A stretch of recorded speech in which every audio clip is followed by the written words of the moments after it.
Gobierno de México.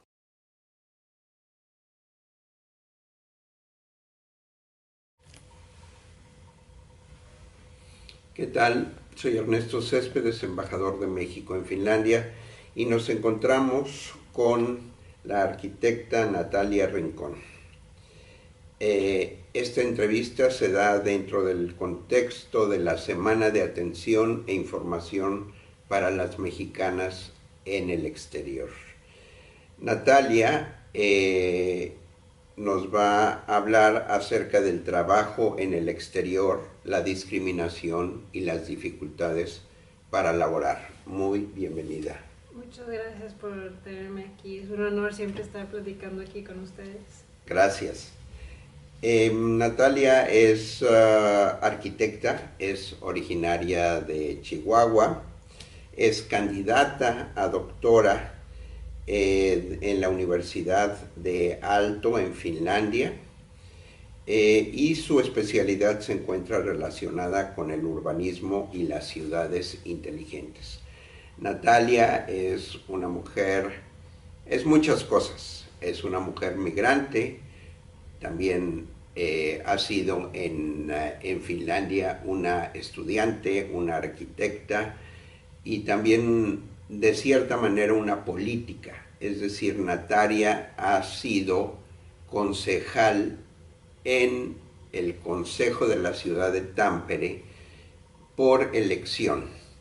Los ciudadanos de Tampere la eligieron para que una persona como ella, no finlandesa, tomara decisiones relativas a la vida de su ciudad. Así que vamos a comenzar, Natalia, si nos puedes resumir brevemente qué te motivó a venir a Finlandia. Sí, creo que para contestar esa pregunta tengo que dar un poquito de contexto también, porque sí, Finlandia no fue mi primera opción. Correcto. Pero he tenido muchas oportunidades en la educación. Empecé estudiando también ingeniería en sistemas en México, y en el TEC de Monterrey de Juárez. Y luego también arquitectura en la Universidad Autónoma de Ciudad Juárez. Y de ahí hubo varios programas de estudiantes o intercambios de estudiantes a diferentes países. Y uno de mis objetivos primero era irme de intercambio a Europa. Entonces, mi primer intercambio fue a España y a Sevilla, y ahí duré un año. Estudié en la Universidad de Sevilla, arquitectura. Era cuando justo empecé la carrera, entonces mis bases para la arquitectura son de España. Correcto. Y ahí, bueno, aprendí mucho. En realidad me abrió mucho los ojos también a entender nuestra cultura en el sur de México. Claro. Algo muy que recuerdo muy bien es el día en que fui a la oficina internacional y les dije, me quiero ir a España, y me dijeron, uy, pero para eso necesitas mucho dinero, te recomendamos irte a Guadalajara. Y entonces yo dije, ¿cuánto necesito? Pregunté y me dijeron, entonces me puse a trabajar, y trabajaba a las 6 de la mañana, salía a las 2 de la tarde, a las 2 entraba a arquitectura y salía a las 10 de la noche, y eso fue varios años. Claro. Entonces junté el dinero, y cuando ya lo junté regresé y dije, ya tengo el dinero y quiero ir a España. Entonces ese fue como el primer obstáculo tal vez de nuestras propias tal vez instituciones, de frenar un poco eso. Y creo que ahí pues tuve también soporte familiar que dice, claro, tú hazlo. Entonces fue algo bonito cuando logré, al fin apliqué, me aceptaron. Claro, es manteniendo también buenas calificaciones, claro, becas también de la UACJ o del gobierno en general. Y cuando estuve en España también trabajé, ahí me contrataron un buen estudio de arquitectura y estuve ahí trabajando. Al final pude extender un año mi estancia para 2, Lo pensé mucho, me lo ofrecieron y me becaron también en la Universidad de Sevilla, entonces al final dije, ok, tengo que regresar a México. Correcto. Y me regresé. Y estuve ahí un semestre, hice prácticas también en el IMIP, el Instituto de Planeación en Juárez, un semestre, y luego salió una convocatoria para ir a Malasia. Y la universidad me dijo, ¿sabes qué? Tú has ido a España, cumples los requisitos, ¿por qué no vas a Malasia? O a esta beca, en general aplicar la beca. Entonces habían diferentes países, Japón, Australia entre ellos, apliqué a ellos y entré, pero claro, tenías que pagar una inscripción bastante alta, entonces dije no voy a pagar, si tengo beca no entiendo por qué tengo que pagar. Claro.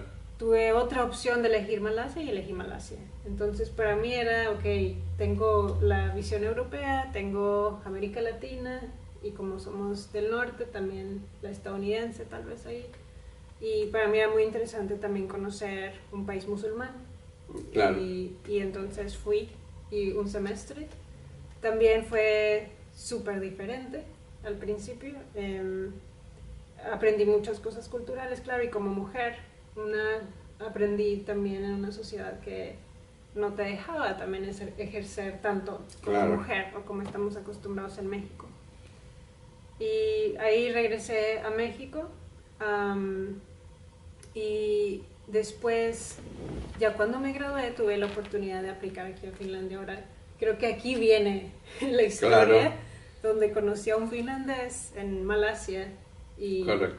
después decidimos, ok, vamos a hacer la maestría aquí en Finlandia. Entonces apliqué a Finlandia, a Tampere y a Helsinki, me aceptaron las dos y al fin elegí Tampere. Y entonces vine. Ahora, eso fue algo muy bueno porque aquí la educación es gratuita. Claro. Y tuve un permiso de residencia donde me pagaban la universidad.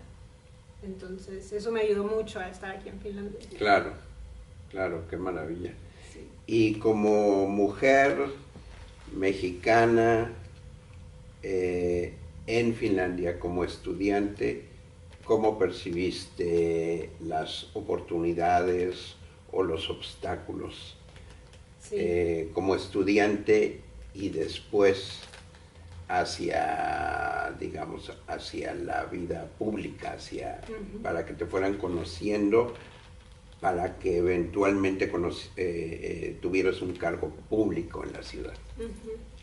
Yo creo que ayuda la personalidad y las ganas que cada quien tiene de hacer cosas en general. Cuando llegué aquí, yo ya había trabajado mucho en México y también avanzando en el lado laboral, trabajando en empresas como IBM y ADS, entonces también tenía buenos puestos allá.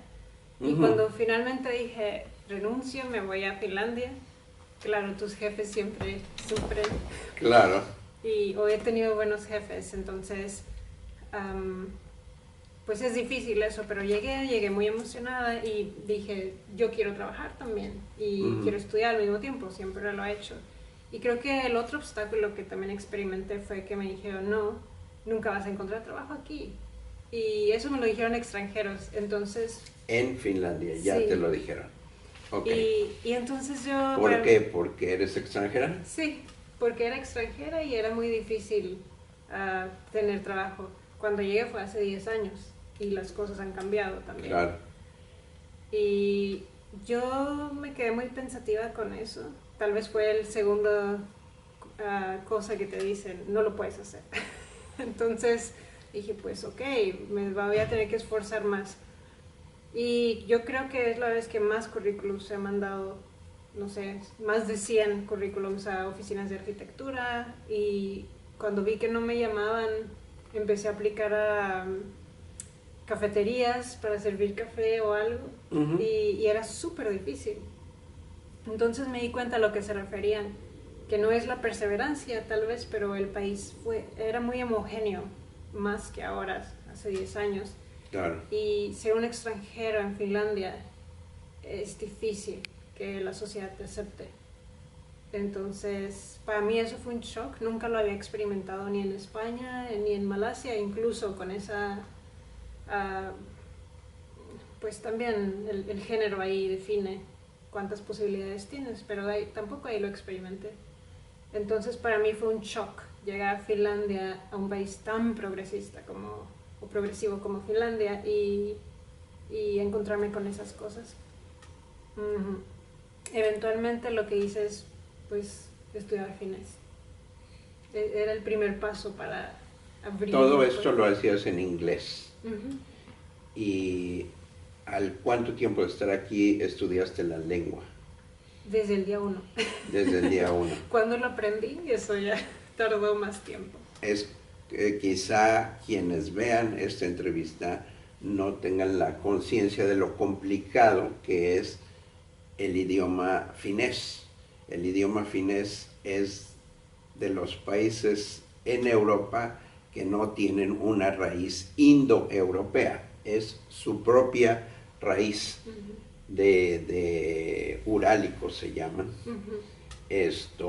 Por lo cual las palabras no tienen unas raíces ni latinas ni griegas que no sean comunes y que nos ayuden a aprenderlo. Sí, la manera de expresarse y la gramática son muy diferentes, y es uno de los idiomas más difíciles del mundo. Entonces, y solo Finlandia lo habla. Y cuando ya lo aprendiste, ¿cuánto tiempo pasó? No lo sé, pero cuando lo aprendiste, ¿notaste la diferencia? Sí, y también cuando empiezas a vivir como un finlandés, con tradiciones y cultura, entonces cuando pasas por un bautizo finlandés, le llamaría,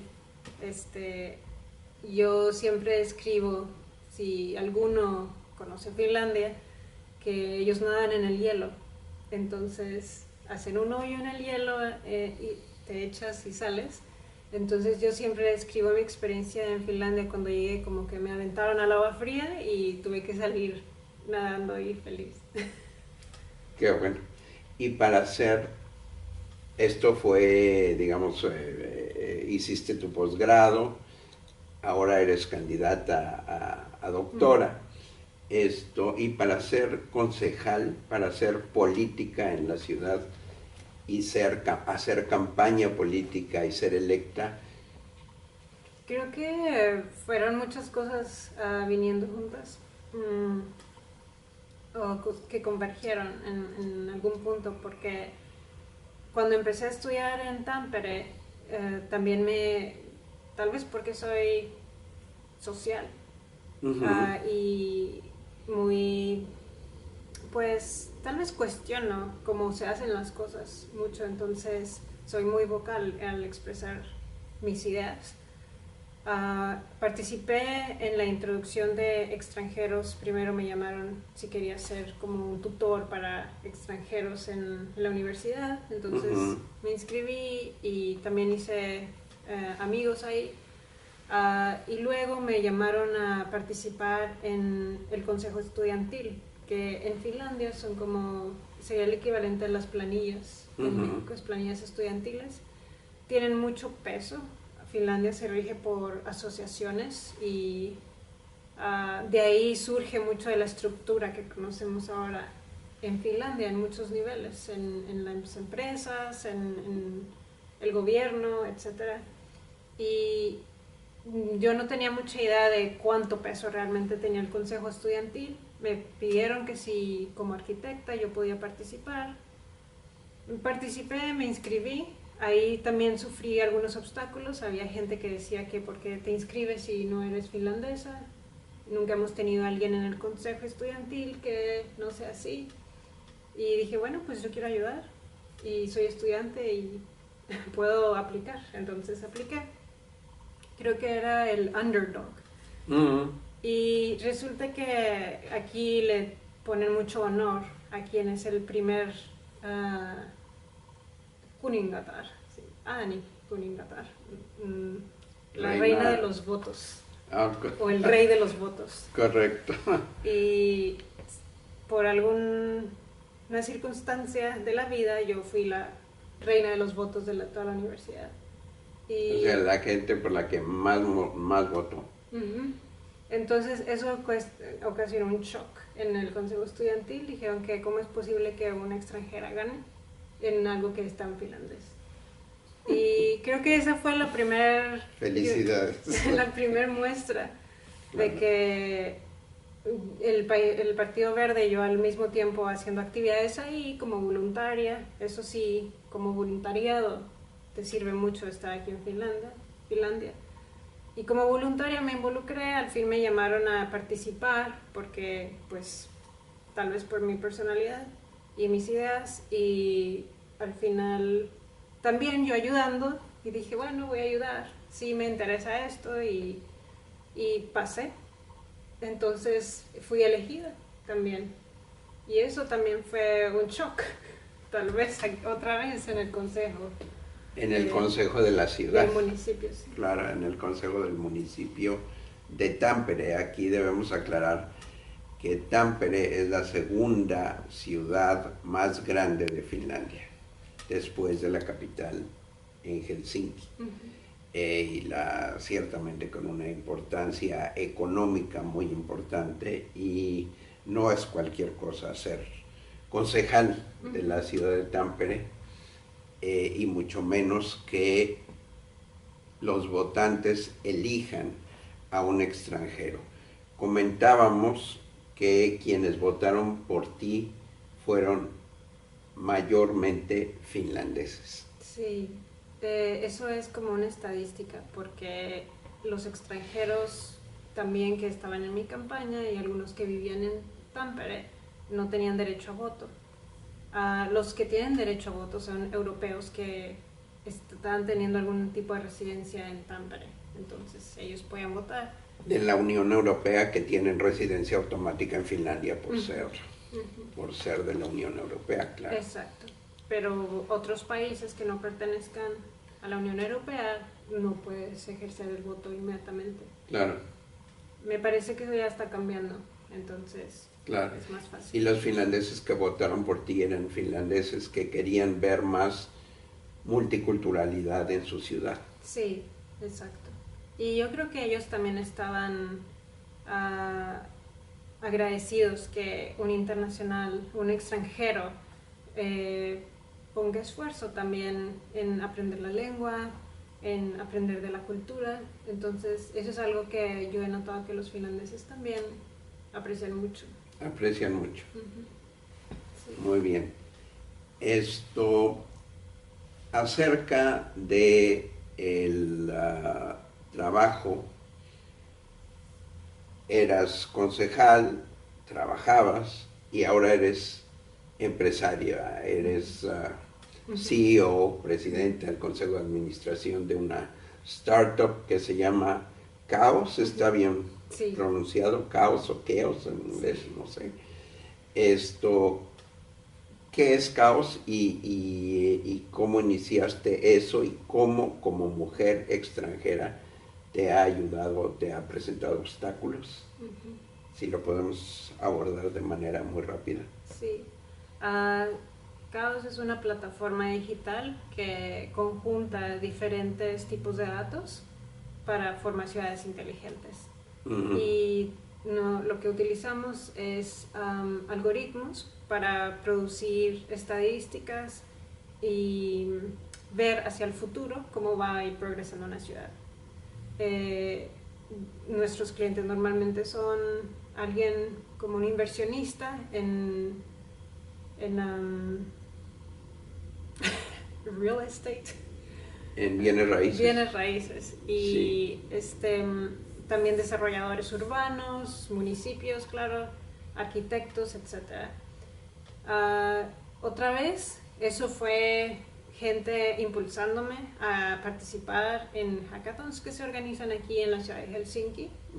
Y entré con esta idea de compañía o de negocios y gané varios concursos también, y ahí fue cuando entonces dije, bueno, definitivamente tenemos que formar una compañía.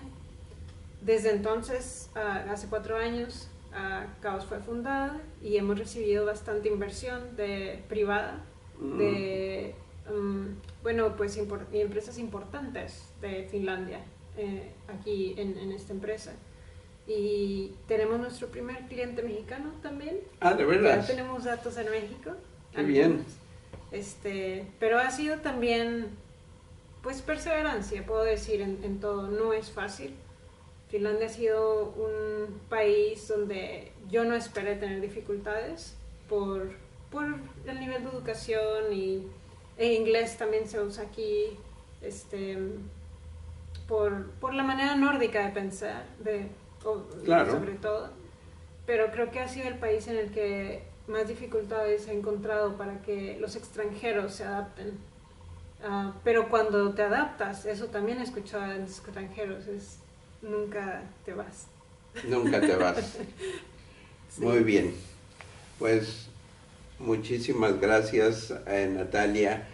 No sé si a manera de cerrar esta conversación pudieras decirnos un breve mensaje o dar un breve mensaje a aquellas mujeres mexicanas, adolescentes, niñas que viven fuera de México para efectos de adaptación y de superar todos los obstáculos que tú superaste.